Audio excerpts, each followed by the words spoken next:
New College has shaped the way I think in really being humble about the ideas that I hold.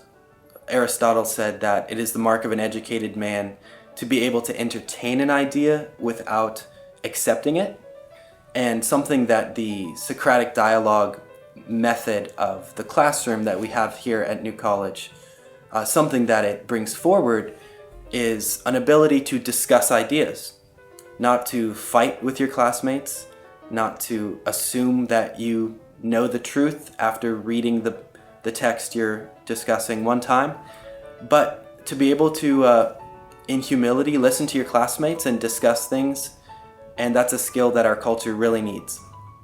Honestly, the first thing I think of is Mr. Ferris's art class, because we talk about how primary sight is in the way that we see the world and the way that we receive what's going on around us.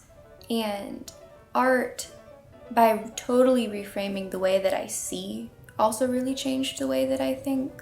I hadn't really thought about things like architecture and architectural design being like kind of visible